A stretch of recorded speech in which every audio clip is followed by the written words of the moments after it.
నాగుల చవితి అని పిలుస్తూ ఉంటాం. నాగులను పూజ చేస్తారు ఆ రోజున. పావుకి పూజ. పావుని ఇంటికి తెచ్చుకోవడం అన్నది సాధ్యమయ్యే విషయం కాదు కాబట్టి పావు ఉన్న చోటుకే వెళ్లి పూజ చేస్తారు.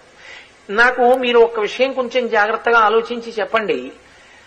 సాధారణంగా నాగుల చవితి చెయ్యనటువంటి వాళ్ళు ఉండరు. అన్ని వర్ణముల వారు చేస్తారు. అందరూ తలస్నానం చేస్తారు, చక్కగా పుట్టక పెడతారు, ఏదో అందులో గుడ్డు వేస్తారు, లేకపోతే చిమ్మిలి వేస్తారు, లేకపోతే చలివిడి వేస్తారు, లేకపోతే ఆవు పాలు పోస్తారు, ఆ పుట్ట చుట్టూ తిరుగుతారు, పిల్లా పాపలతో నమస్కారం చేస్తారు, ఇంటికి వచ్చేస్తారు.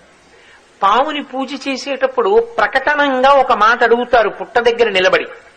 ఎందుకు అడుగుతారు అంటే దానికి కారణం ఉంటుంది. నాగమును దేవతగా భావన చేసి పూజ చేసి ఆ పుట్ట దగ్గరికి వెళ్లి అది తినే పదార్థములను ఆ పుట్టలో సమర్పణం చేసి ప్రదక్షిణం చేసి నమస్కరించి ఆ గోవుని అక్కడ ఉన్నటువంటి ఆ పావుని ఒక విషయం అడుగుతారు.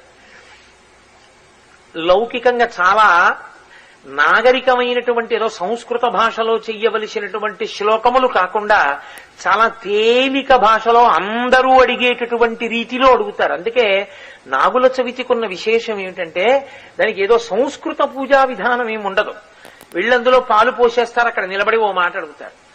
నన్నేలు నా గన్న నా కులము నేలు, నా ఇంటి నేలు, నన్ను కన్నవారి నేలు, నా ఆప్తులను ఏలు, పడగ తొక్కితే పగవాడనుకోకు, నడుము తొక్కితే నావాడనుకో, తోక తొక్కితే తొలగితూ వెళ్ళిపో, ఈ నూకల్ని పుచ్చుకో మూకల్ని ఈ పిల్లల నూకల్ని పుచ్చుకో మూకల్ని ఈ పిల్లల మూకల్ని ఈ. సంతానకారకుడు నాగదేవత.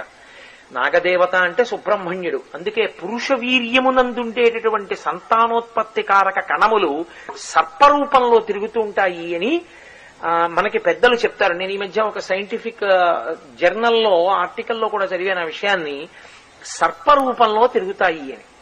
అది నాగదేవతానుగ్రహం ఉంటే. అందుకే సుబ్రహ్మణ్యుడి యొక్క నామాల్లో వంశవృద్ధికారకాయ నమః అని ఒక నామం ఆయనకి.